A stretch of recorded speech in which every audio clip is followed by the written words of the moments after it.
어느덧 울긋불긋한 단풍으로 물들어가면서 이제 나중에는 낙엽이 되어서 사람들에게 밟히는 그런 모습 속에서 우리 인생을 생각하게 됩니다.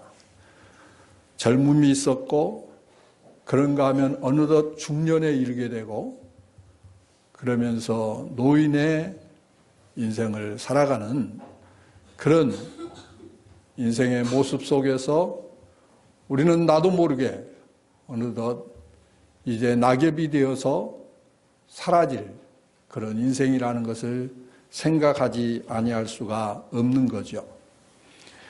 미국 하버드 대학 연구소에서 이런 연구를 했습니다.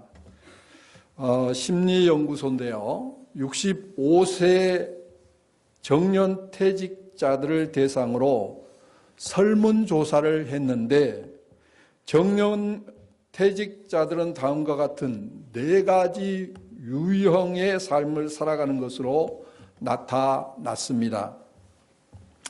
첫 번째 유형은 3%에 해당하는데 퇴직 후에도 남에게 의존하지 않고 최고의 부와 영예를 누리고 살아가는 사람들이었습니다. 두 번째 유형은 10%에 해당하는데 별 불편 없이 퇴직 전과 마찬가지로 여생을 노인의 삶을 살고 있었다는 거죠. 세 번째 유형은 60%에 해당하는데 하루하루를 힘들게 살아가는 그런 사람들이었습니다. 네 번째 유형은 27%에 해당하는데 타인의 도움이 없이는 살아갈 수 없는 그런 노인들의 생활이었다라는 거죠.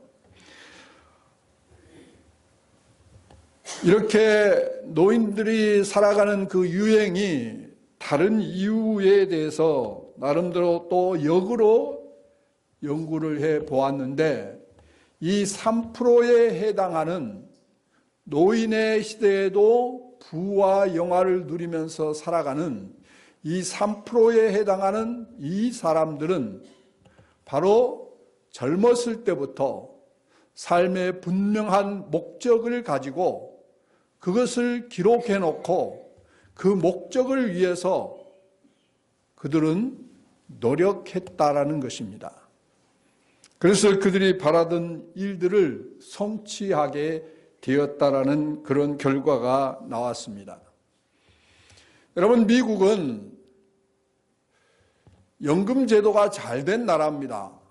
그럼에도 불구하고 힘들게 살아가는 노인들이 60%에 해당되고 27%가 따라서 누군가에 의지하지 않고는 살아갈 수 없는 그런 분들이라는 겁니다.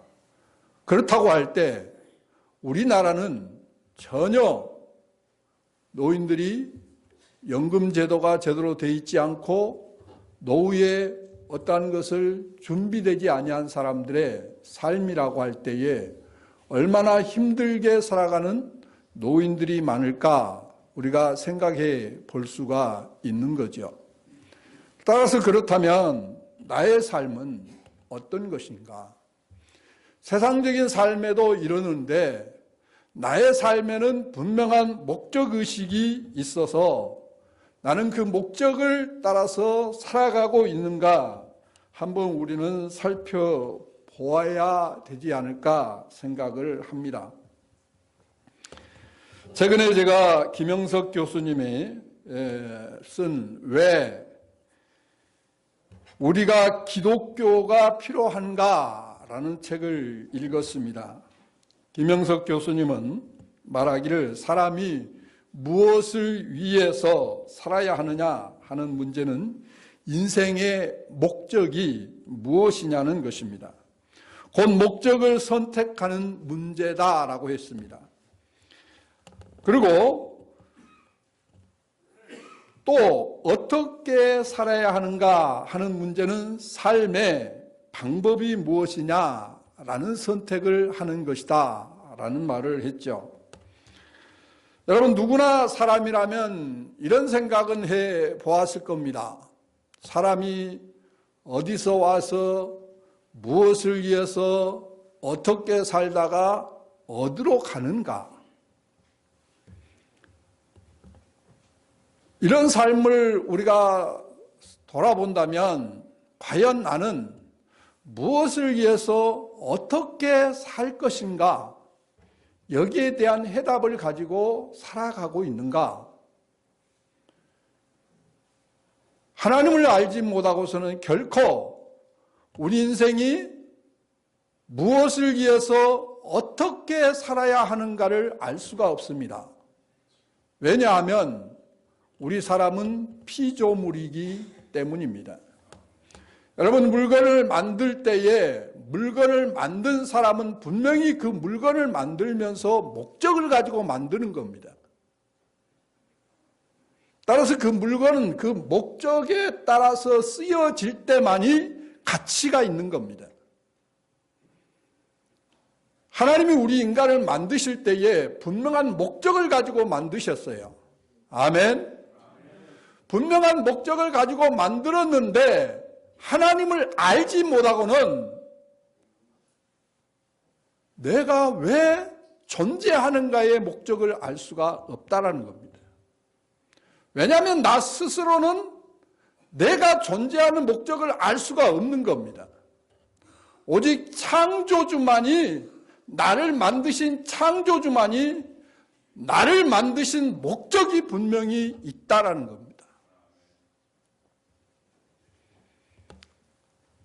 그렇기 때문에 하나님을 만나지 아니하고는, 하나님을 알지 아니하고는 내가 누구며 나는 무엇을 위해서 어떻게 살아야 하는가를 알지 못하는 겁니다. 그래서 많은 인생들이 무엇을 위해서 어떻게 사는가를 알지 못하기 때문에 방황하는 인생을 살아갈 수밖에 없는 겁니다. 물론 나름대로의 목적을 가지고 나름대로의 열심히 살고 있지만, 그러나 그 삶은 하나님을 알지 못하기 때문에 그 하나님을 알지 못하는 그런 사람들은 결코 하나님이 만드신 그 목적과 하나님이 어떻게 우리로 하여금 살게 했는가에 대한 그것을 알 수가 없는 겁니다. 오늘 본문은 우리에게 말씀합니다. 13절 말씀 본문을 보시기 바랍니다. 들으라, 너희 중에 말하기를 오늘이나 내일이나 우리가 어떤 도시에 가서 거기서 1년을 머물며 장사하여 이익을 보리라 하는 자들아, 내일 일을 너희가 알지 못하는도다. 너희 생명이 무엇이냐? 너희는 잠깐 보이다가 없어지는 안개니라. 아멘.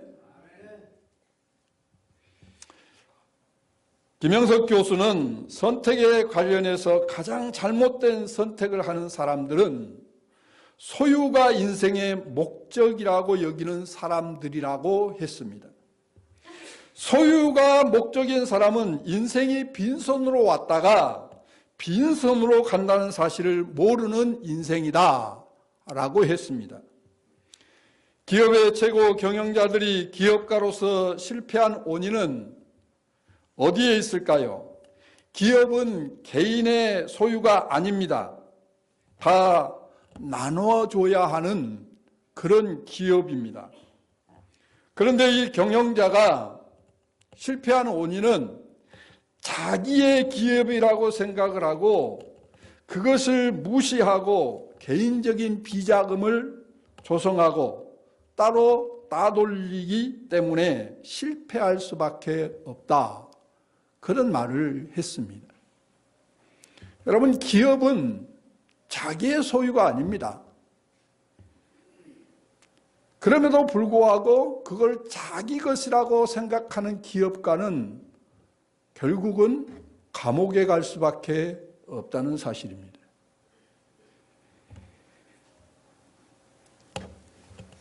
오늘 본문은 이익을 창출하기 위해서 그가 나름대로의 계획을 가지고 이제 많은 돈을 벌겠다라는 생각을 하고 그가 이제 다른 도시에 가서 장사를 하겠다라는 그런 말을 하고 있죠. 여러분, 이 사람은 이익을 창출하기 위해서 나름대로 계획을 세우고 그 일을 하겠다라는 생각을 하고 있었다라는 겁니다. 다른 말로 하면 돈을 많이 벌겠다라는 생각을 했다라는 겁니다. 현대인들은 돈이 최고라고 생각합니다. 그래서 물질 만능주의라고 생각을 하지요. 돈만 있으면 다 된다. 돈만 있으면 행복하다. 돈만 있으면. 그러나 돈으로 할 수 없는 것이 얼마나 많습니까? 여러분, 돈으로 생명을 연장할 수 있습니까? 돈으로 건강을 지킬 수가 있습니까? 돈으로 아무리 돈이 많아도 여러분, 지금 현대그룹 누굽니까? 잘 알고 있지 않습니까? 현대그룹이 아니고 삼성그룹입니까? 예, 삼성그룹. 지금 병원에서 계속 살아있다고 할 수 없는 그런 인생을 살고 있지 않습니까?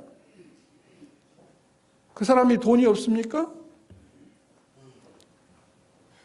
여러분, 돈이라는 것은 물론 있으면 편리하게 살 수가 있습니다. 그러나 돈이 없으면 좀 불편할 뿐입니다. 돈이 삶의 목적이 되어서는 안 된다 그 말이에요. 돈은 삶의 수단이지 결코 목적이 아니라는 거예요. 그런데 오늘날 많은 사람들이 돈이 모든 인생의 목적일 것처럼 돈을 벌기 위해서 수단 방법을 가리지 아니하고 살아가는 그런 사람들을 우리는 볼 수가 있습니다. 오늘 본문은 우리 인생은 내일 일을 알지 못하는 그런 인생이라고 말을 합니다. 내일에 무슨 일이 일어날지 알 수가 없는 것이 인생이라는 것입니다. 잠언 27장 1절에 보면 너는 내일 일을 자랑하지 말라. 하루 동안에 무슨 일이 일어날지 내가 알 수 없음이니라. 톨스토이 유명한 작품 가운데 사람은 무엇으로 사는가 단편이 있습니다. 여기에 한 천사가 나오는데 이 천사는 하나님께 죄를 범하고 세상에 내려가 인간과 관련된 문제의 해답을 깨닫고 돌아와야 했습니다. 이 질문은 사람에게 주어지지 않는 것은 무엇인가였습니다. 다행히 구두 수성공의 도움을 얻어서 그 집에 기거하면서 구두 일을 배우게 되었는데 그는 얼마 가지 않아서 구두 수선을 할 수 있는 구두를 만드는 기술을 완전히 습득할 수가 있었습니다. 그러던 어느 날 체격이 건장한 부자 남자가 찾아와서 자신의 최고급의 구두를 만들어 달라는 것입니다. 그때 천사가 그 말을 듣고 피식 웃었습니다. 왜 웃었을까요? 그는 그 최고급의 구두 대신 죽으면 신는 장례화를 만들었습니다. 왜냐하면 이 부자 젊은이는 최고급을 신어야 할 게 아니고 장례화를 신어야 했기 때문에 그렇습니다. 그래서 이 천사가 깨달았습니다. 인간에게 알지 못하게 한 것은 내일에 일어나는 한치 앞도 내다볼 수 없게 했다라는 것을 깨닫게 되었다라는 겁니다. 여러분, 내일에 무슨 일이 일어날지 알 수가 없는 게 인생입니다. 아멘? 내일에 내게 무슨 일이 일어날지 알 수 없는 게 인생이에요. 내일은 내 날이 아니에요. 하나님이 허락하지 않으면 내일은 내게 없는 거예요. 그런데 우리는 영원히 사는 것처럼 착각하면서 살아가는 우리의 모습은 아닌가 생각해 보게 되는 겁니다. 어떤 부자가 있었죠. 예수님께서 비유로 말씀하셨죠. 그가 그 해에 풍작을 이루었습니다. 농사가 잘 되었습니다. 근데 수확을 거두고 이제 쌓을 곳이 없다라고 생각이 되어집니다. 왜냐하면 창고가 그 많은 수확을 쌓을 수가 없었습니다. 그래서 생각도 못해서 이런 좋은 생각을 하게 됩니다. 내가 큰 창고를 지어야 되겠다. 그리고 거기에 모든 물건을 다 쌓아두어야 되겠다. 그러고는 그가 말하기를 내 영혼아 이제 많은 물건을 쌓아두었으니 먹고 마시자. 그러자 하나님이 뭐라고 그랬습니까? 어리석은 자여 내가 내 영혼을 오늘 밤 찾으리니 그 쌓아둔 것이 누구의 것이 되겠느냐. 그러면서 말씀합니다. 하나님께 대하여 부요하지 못한 자들은 다 이와 같으리라.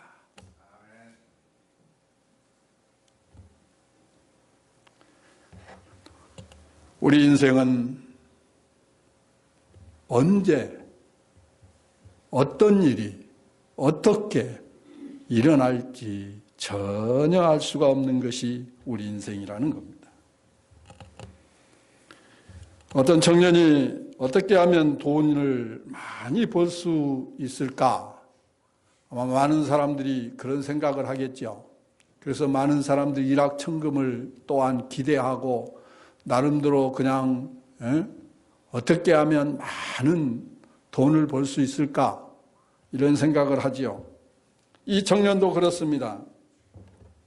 그러다가 어느 날 그가 저녁에 집으로 돌아오다가 길가에 떨어져 있는 신문을 주었습니다.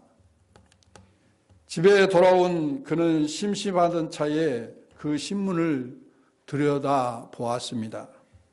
근데 그 신문의 이름은 내일신문이었습니다.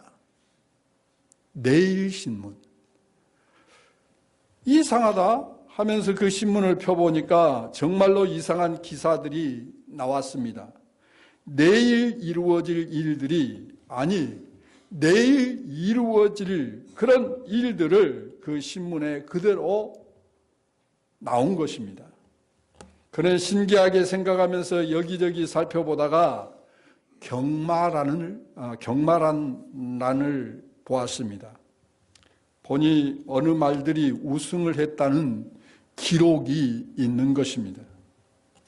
그는 벅찬 가슴으로 그날 밤을 뜬 눈으로 새우고 다음날 자기가 갖고 있는 모든 돈을 다 은행에서 찾고 빌릴 수 있는 돈은 최대한으로 빌려서 그는 경마장에 가서 그 신문에 기록된 그 경마에다가 그는 우승마에 걸었습니다. 그런데 아니나 다를까 그는 마침내 그 말이 우승하는 것을 그는 경험하면서 또 다른 말이 우승한다는 그 말에 또 경마를 걸고 그래서 엄청난 돈을 벌었습니다. 한마디로 말해서 한순간에 일확천금을 그가 지게 되었습니다. 그런데 그날 오후에 그는 술집에 들려서 자축을 하면서 술을 실컷 마시고 취한 채로 집으로 돌아오다가 차에 치여 죽고 말았습니다. 교통사고로 죽은 겁니다. 그 차에 치여 죽은 이후에 앰뷸런스가 와서 그를 싣고 가버렸습니다. 그가 치였던 그 자리에 구겨진 신문 한 장이 바람에 또 나부끼고 있었는데 바로 그가 온 온 희망을 걸었던 내일신문이었습니다. 그런데 그 나부끼는 신문의 아랫면에 조그마하게 이런 기사가 나 있었습니다. 오늘 경마에서 우승하여 떼돈을 번 젊은이 오후에 교통사고로 사망하다. 이게 인생이라는 겁니다. 이게 인생이에요. 여러분, 오늘 본문에서 저자는 말합니다. 너희 생명이 무엇이냐? 잠깐 보이다가 없어지는 안개니라. 여러분, 순간의 인생이라는 겁니다. 영원한 것과 비교한다면 우리가 100세 시대를 살고 있지만 100세를 산다 할지라도 그것은 순간의 인생이라는 것입니다.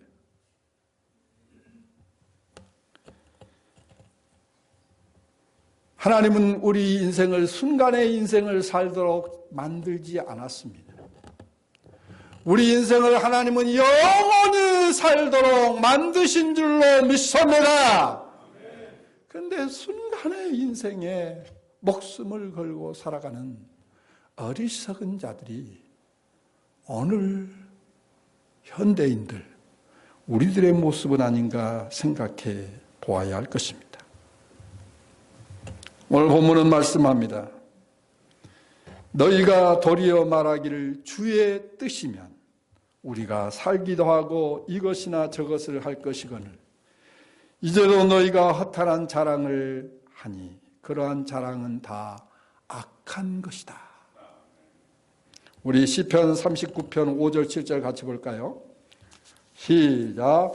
주께서 나의 날을 한 뼘 길이만큼 되게 하시매 나의 인생이 주 앞에는 없는 것 같사오니 사람은 그가 든든히 서 있는 때에도 진실로 모두가 허사뿐이니이다.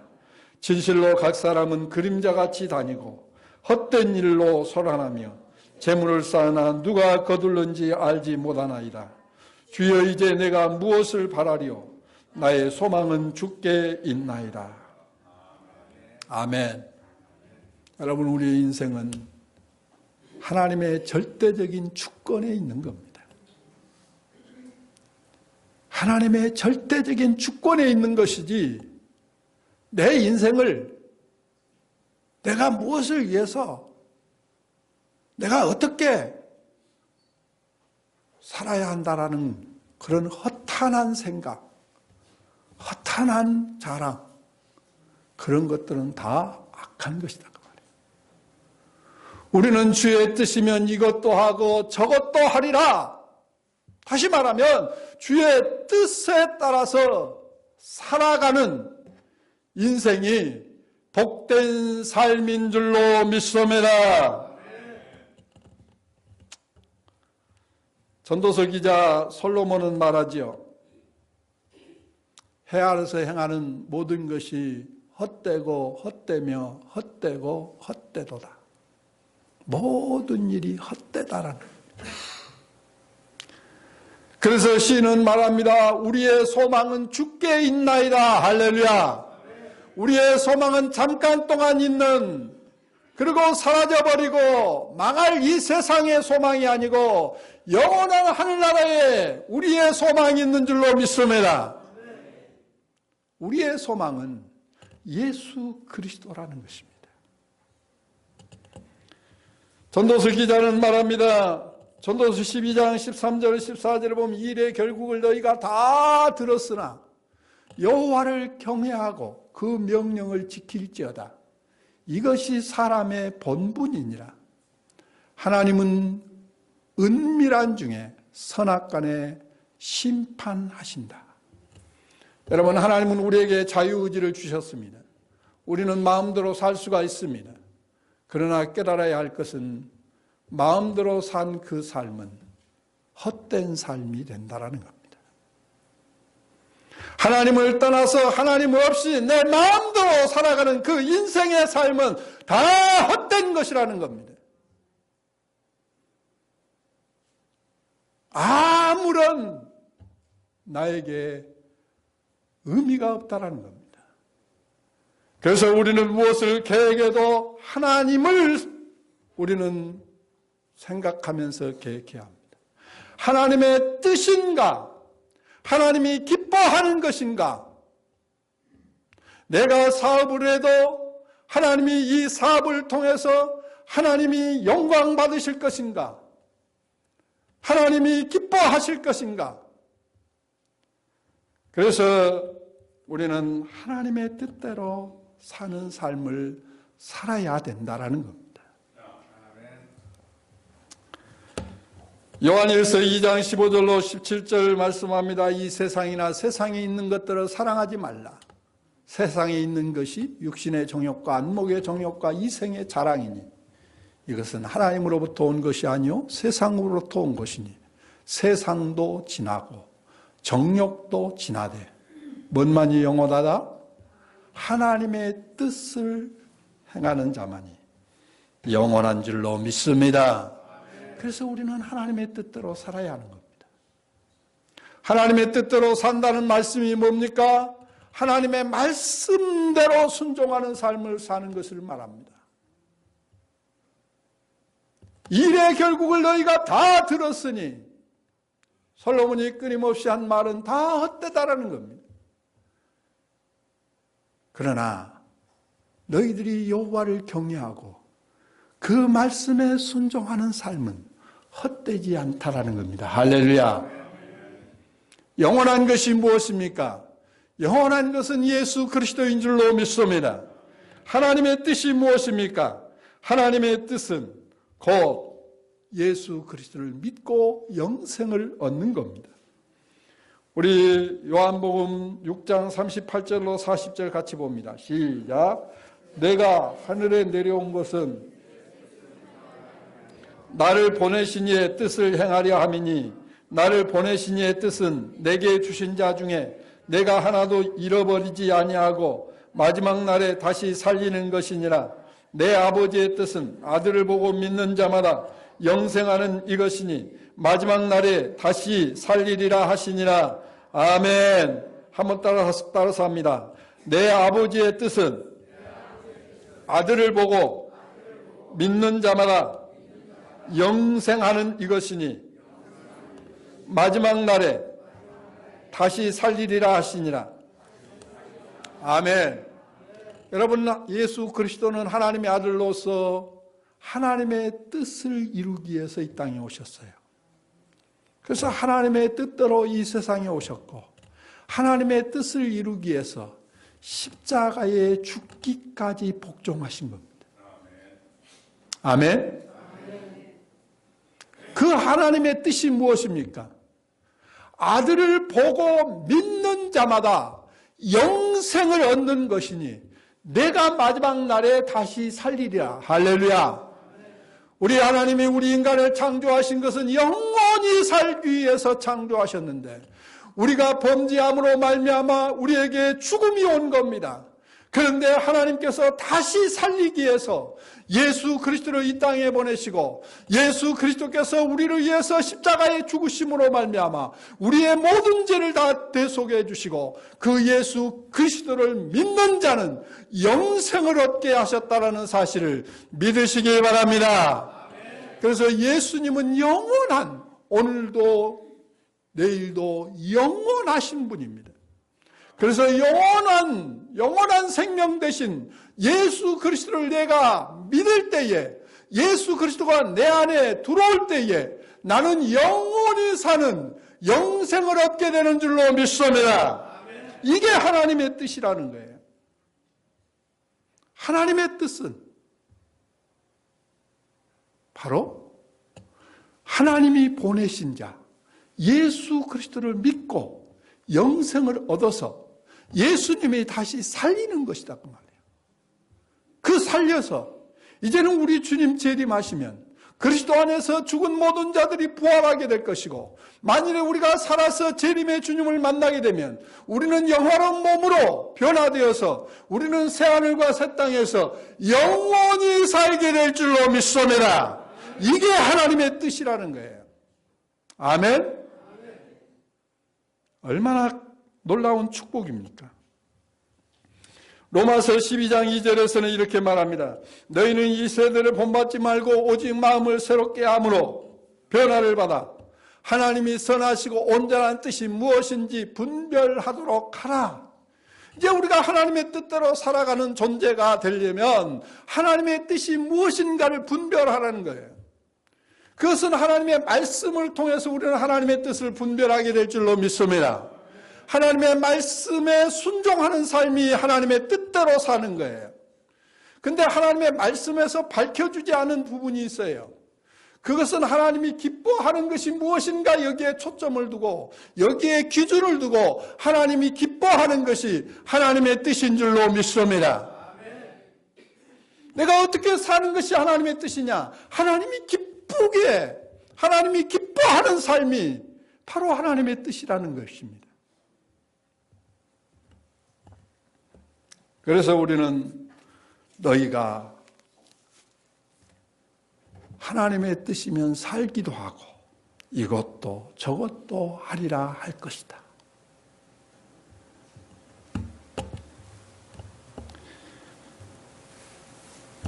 영원한 것이 뭐라고요? 영원한 것이 예수 그리스도입니다. 할렐루야. 그래서 예수 그리스도가 우리 안에 있으면 우리는 영원히 사는 거예요. 영생을 얻은 자로서 영원히 사는 거예요. 또 영원한 것이 뭐라고요? 세상도 지나고 정력도 지나되 뭔만이 영원하다? 하나님의 뜻만이 영원하다. 할렐루야. 또 영원한 게 뭘까요? 영원 살리는 사역. 이게 영원한 거예요. 그래서 이 세상에서 가장 가치 있는 일이 있다면 영혼 살리는 거예요. 할렐루야. 영혼 살리는 일보다 더 가치 있는 일은 없어요. 영혼 살리는 일보다 더 하나님이 기뻐하는 일은 없어요.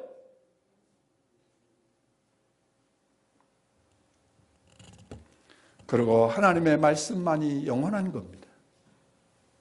그래서 우리는 하나님의 말씀대로 살아야 하는 거예요. 사랑하는 여러분, 우리가 인생을 살아가면서 나름대로 계획을 하고 나름대로 목적을 가지고 나름대로 치밀한 그런 어떤 전략을 가지고 보다 더 의미 있고 가치 있는 인생을 살아야 되겠죠.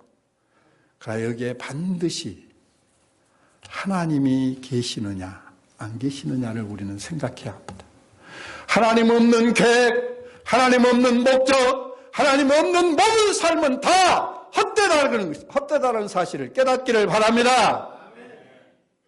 하나님이 계시느냐, 하나님이 안 계시느냐.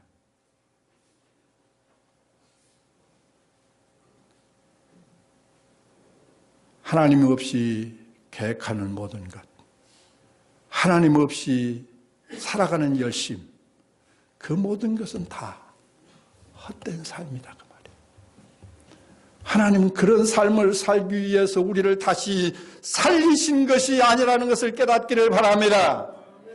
하나님의 아들을 이 땅에 보내셔서 십자가에서 저주의 죽음을 당하시기까지 내주신 하나님께서, 그리고 우리를 변함없는 사랑으로 사랑하시는 그 하나님께서 헛된 삶을 살도록 우리를 구원한 것 아니라는 겁니다.